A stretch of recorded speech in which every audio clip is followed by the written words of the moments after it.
Hello, எப்படி இருக்கிறீங்க? இந்த நாளுக்கான தியான வசனம் யோவான் எழுதின சுவிசேஷம் 1வது அதிகாரம் 27வது வசனம். John chapter 1 verse 27. அவர் எனக்கு பின்வந்தும் என்னிலும் மேன்மையுள்ளவர், அவருடைய பாதரட்சையின் வாரை அவிழ்ப்பதற்கும் நான் பாத்திரன் அல்ல என்றான். யோவான் ஸ்நானகன் ஆண்டவராகிய இயேசு கிறிஸ்துவை குறித்து சாட்சி சொல்லும்போது, அவர் எனக்கு பின்னாடி வர்றாரு, ஆனா அவர் எனக்கு முன்னாடியே இருக்கிறார். நல்லா யோசிச்சு பாருங்க. அதாவது வழியை ஆயத்தம் பண்ற வேலை என் வேலை, அதனால எனக்கு பின்னாடி அவர் வரப்போறாரு, ஆனா அவர் எனக்கு முன்னாடியே இருந்தவர். அது மாத்திரமல்ல, அவர் என்னிலும் மேன்மையுள்ளவர். என்ன ஒரு ஆழமான கருத்துக்களை சர்வசாதாரணமாக யோவான் ஸ்நானகன் சொல்றாரு பாருங்க. அவர் எனக்கு பின்னாடி தான் வரப்போறாரு, ஆனா அவர் என்னை காட்டிலும் மேன்மையானவர். ரெண்டாவது, அவர் என்னை காட்டிலும் மேன்மையானவர் மாத்திரமல்ல, மூன்றாவதாக நான் அவரை ஒப்பிட்டு பார்க்கும்போது I am not even worthy, நான் அவரோட ஒப்பிட்டு பார்க்க தகுதி இல்லாதவன். அதை எப்படி நான் சொல்ல முடியும் அப்படிங்கிறத சொல்லும்போது அவர் என்ன சொல்றாரு, நான் அவருடைய கால் செருப்பு பாதரட்சையினுடைய வார கூட கலட்டுவதற்கு தகுதி இல்லாதவன். அந்த நாட்கள்ல நீங்க பார்த்தீங்கன்னா, ஒரு பணக்காரன் தன்னுடைய வீட்டில் நிறைய அடிமைகளை வேலைக்கு வைத்திருப்பார்கள்.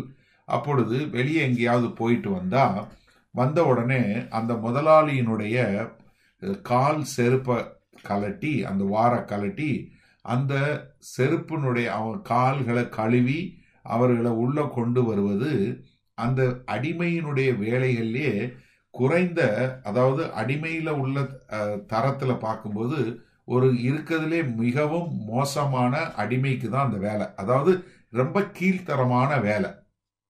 ஒரு அடிமைங்கிறதே தனக்கென்று சொந்தமா ஒன்றும் கிடையாது. அதுலயும் உள்ள ரேங்க்ல பாத்தீங்கன்னா, this is the lowest form of the slave will be given this job. இருக்கிறதுலே ரொம்ப கீழ்த்தரமான அடிமை தான் இந்த வேலை செய்வான்.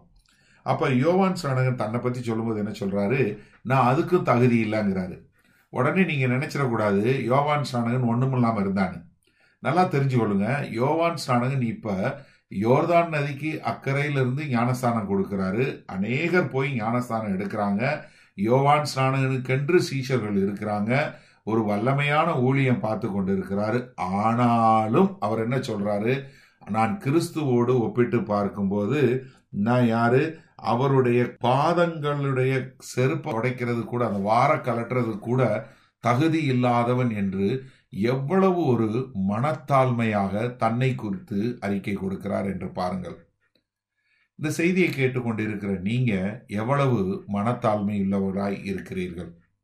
ஏன்னா நம்ம கிறிஸ்தவர்கள் கிறிஸ்துவிடமிருந்து கற்றுக்கொண்ட ஒரு பாடம் என்னவென்றால், நாம் மனத்தாழ்மை உள்ளவர்களாய் இருக்க வேண்டும். பெருமை கொண்டால் நாம் தேவனுக்கு எதிர்த்து நிற்கிறவராய் மாறிவிடுவோம்.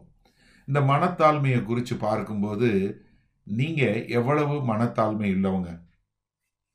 நீங்க இதுக்கு பதில் நான் ரொம்ப மனத்தாழ்மை உள்ளவன் அண்ணே அப்படின்னு சொன்னீங்கனாலே அங்கேயே உங்க மனத்தாழ்மை போயிடுச்சு. ஏன்னா மனத்தாழ்மை என்பது மற்றவர்கள் உங்களை பார்த்து சொல்லணும், ஐயோ ஒரு ரொம்ப தாழ்மையான மனுஷன் என்று சொல்லக்கூடியதாக. அப்ப இந்த ஏரியால நீங்க மனத்தாழ்மை உள்ளவங்களா அப்படின்னு சொல்லி நீங்க கல்யாணம் ஆனவங்கன்னா உங்க மனைவிட்டையோ மனைவி கணவன்கிட்டயோ கேட்டா அவங்க சொல்லிடுவாங்க.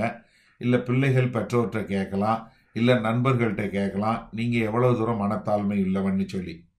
நான் ஒரு 2-3 பேரை சொல்றேன் பாருங்களேன். அப்போஸ்தலனாகிய பவுல் தன்னை எப்பொழுதுமே தேவனுக்கு அடிமை என்று காட்டுகிறார். ஆண்டவராகிய இயேசு கிறிஸ்துவனுடைய ஒன்றுவிட்ட சகோதரனாகிய யாக்கோபும் தன்னை பற்றி எழுதும்போது தான் கிறிஸ்துவின் அடிமை என்று எழுதுகிறார். பேதுரு பிரதான டீஷன், அவனும் தன்னை எழுதும்போது தான் கிறிஸ்துவின் அடிமை என்று எழுதுகிறான். ஆனா இந்த நாட்கள்ல நம்ம பார்த்தீங்கன்னா பூரா பெரிய பெரிய பட்டங்களை போட்டு கொண்டிருக்கிறோம். நம்ம பெயருக்கு முன்னாடியும் பெயருக்கு பின்னாடியும் பட்டங்களை போட்டு பார்த்து கொண்டிருக்கிற ஒரு காலகட்டத்தில் நீங்களும் நானும் இருக்கோம். நீங்க அப்படிப்பட்டவங்களா இருக்கிறீங்களா? உங்க பெயருக்கு முன்னாடி ஒரு பட்டம், இல்லை உங்க பெயருக்கு பின்னாடி போட்டாதான் உங்களுக்கு மரியாதை அப்படின்றவங்களா இருக்கிறீங்களா? தயவு செய்து சிந்திச்சு பாருங்க. மனத்தாழ்மையில எந்த அளவுக்கு நீங்க முன்னேறி இருக்கிறீங்க, எந்த அளவுக்கு வந்திருக்கீங்கிறது ரொம்ப மிக முக்கியமான காரியம். நான் உங்களுக்காக ஜெபிக்கிறேன். நல்ல ஆண்டவரே, இந்த செய்தியை கேட்டுக்கொண்டிருக்கிற ஒவ்வொருவரும் மனத்தாழ்மையில் வளர எங்கள் தேவன் கிருபை பாராட்டுங்க. இவர்களை ஆசீர்வதிக்கிறோம் இயேசு கிறிஸ்துவின் மூலம் பிதாவே, ஆமேன். நாங்கள் மனத்தாழ்மை என்பதை குறித்து ஒரு சீரீஸ் ஆஃப் மெசேஜ் நம்ம யூடியூப் சேனல்ல இருக்கு. ஃபர்தரா அதை நீங்க பார்த்து கொள்வதற்கு கர்த்தர் கிருபை பாராட்டுவாராக. ஆமேன்.